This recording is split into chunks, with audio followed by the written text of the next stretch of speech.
Alright, this week it's not going to be a flip through, but it's going to be about an adventure. So, Pathfinder has their own adventure. So, this one is The Fall of Plaguestone. So, as you can see, it's for second edition. So, this is an introductory adventure that you can use as like a kind of like this introductory adventure. So, you don't necessarily need to use a starter set or beginner box, even though technically, like me, I'm big on like beginner boxes and starter sets because those are in a sense the perfect way to get into TTRPG games like Pathfinder here, because you're only spending I've mentioned before, in either here and or my TikToks and everything, where you can spend 30-35 bucks and get right into it. You have pre-made characters, a pre-made adventure. You have everything, all you need. It gives you a set of dice as well, so that way you can literally jump right in, and it gives you a rule book too as well. So that way it gives you everything you need to start for relatively for cheaper than you would find the core rule books or the player's handbook for D&D.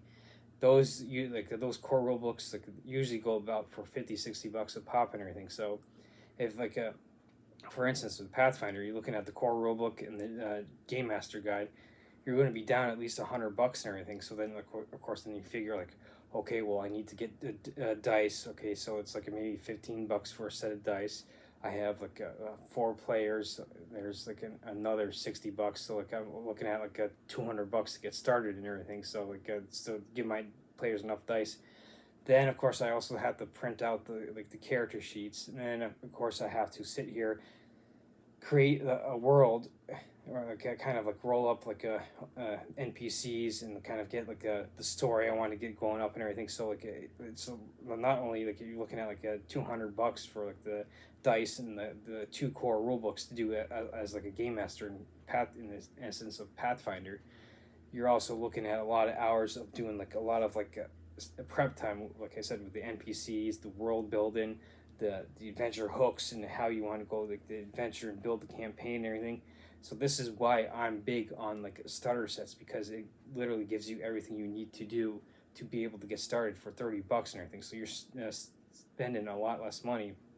Plus, if for some reason you get a starter set or beginner box or whatever, and you do a couple sessions and people well, this isn't for us, you're only down 30 bucks versus quite possibly 200 bucks, the stuff that I just mentioned.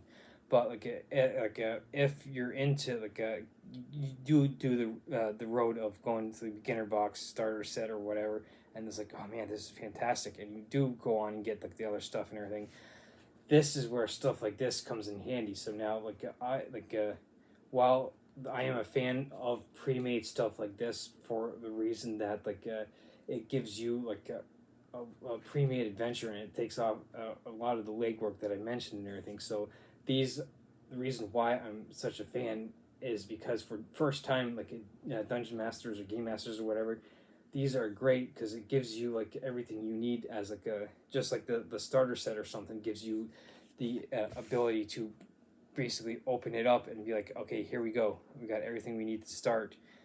These are great for an introductory for GMs, or basically the storyteller. So for instance, if you're someone who's been a player for several years and you want to get into DMing, these are a great way to start and everything, because again, it takes out a lot of that legwork that I mentioned with the NPCs, world building, adventures, campaigns, and a lot of that. You can jump right in with this. So this one is The Fall of Plaguestone. So it's a level 1 adventure. So it basically on the back it gives a description on how it goes. So here is the description. It says, adventure, a troubled town. A group of new adventurers traveling through the village of Itrin's Folly, also known as Plaguestone, must come together to solve the murder of a friend. What starts as a simple investigation quickly turns sinister with the discovery of a forbidden alchemy, mutant animals, and a nearby forest rotten away due to a mysterious blight. It becomes clear that if these heroes don't intervene to stop whatever evil is brewing, the fall of Plaguestone is all but certain. The Fall of Plaguestone is the first standalone adventure for Pathfinder 2nd Edition designed for first level characters. It tells the story of how a group of strangers band together to form a group of adventurers while saving the town of Entrance Folly from a terrifying fate, serving as a perfect introduction to a new Pathfinder campaign. So this, as you can see, doesn't necessarily use the a typical trope of everyone meets in a tavern. So like as you can tell, like they are a part of a caravan, and of course now they like plunge right into it, and so use the murder as a backdrop to like, oh hey, we gotta start investigating this. And so instead of like going to the tavern, they meet up and like, oh okay, we're going off to stop the Goblin Raiders type of deal. So like it gets away from like the typical overused we meet in a tavern type of deal. So that's what's kind of different about this. And so this is like for the second edition Pathfinder. But of course, if for instance you don't have second edition Pathfinder and you only have first edition, it's easy to sit here and basically reverse engineer it into first edition and everything. So like it takes probably a little more prep work for the game master.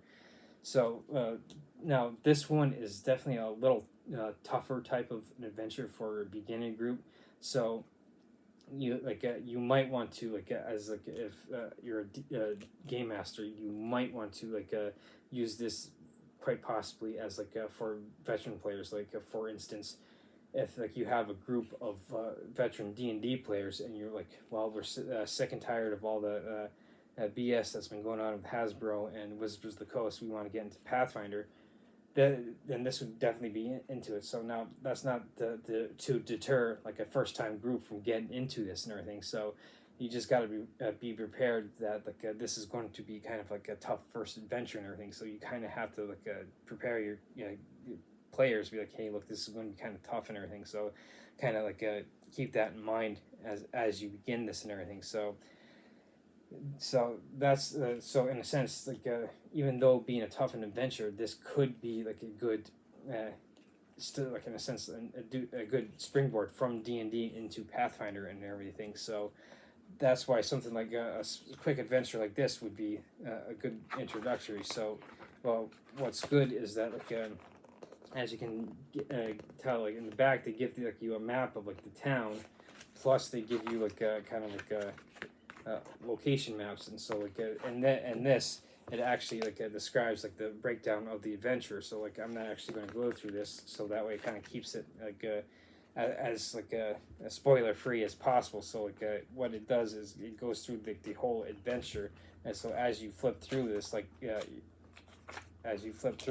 what you do is it gives you all the NPCs, all the nuances of how to go from encounter to encounter, what happens when, how how the total adventure flows out and everything. So that's pretty much it is designed for an introductory to Pathfinder. So now it's going to be a relatively quick adventure because, as you can see, it's not very thick and everything. So you might want to eventually maybe get into a much longer campaign. So you could use this as a springboard into a campaign, or just as I said, an introductory to Pathfinder as it mentions a standalone.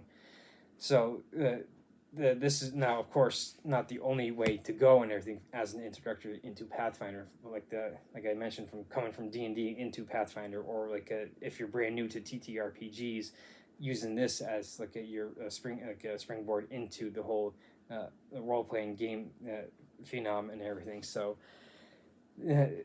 now I've been getting quite a bit of Pathfinder games, and so games, books and everything. So it's I definitely find Pathfinder interesting, even though I have yet to play it and everything, because it's based on the D20 system that was made popular by 3rd edition. And so I'm of the mind that the D20 system is probably one of, if not the easiest to learn, because when 3rd edition introduced it, it kind of streamlined all the rules and everything. So I think that's why Pathfinder would be relatively easy to get into. So now that's not to say that 5th edition D&D is oh, it's so much harder and everything. It's just a different system that's built on 4 editions beforehand. So whereas Pathfinder is kind of a lot newer, and it says this is only for 2nd edition. So D&D has a lot more to pull upon, because like as of this video, we're looking at like a good celebrating like a good 50th anniversary. So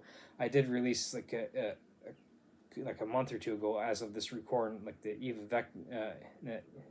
of Ruin, the Vecna Eve of Ruin adventure book. So like when that came out, and of course you probably know, like with the pre-release, the pre-orders and stuff, it seems like Hasbro and Wizards of the Coast screwed the pooch on that one, with like kind of like messing things up and everything. So, but this is, I think, why like it would be a good idea to get into Pathfinder, because, and especially using something like this.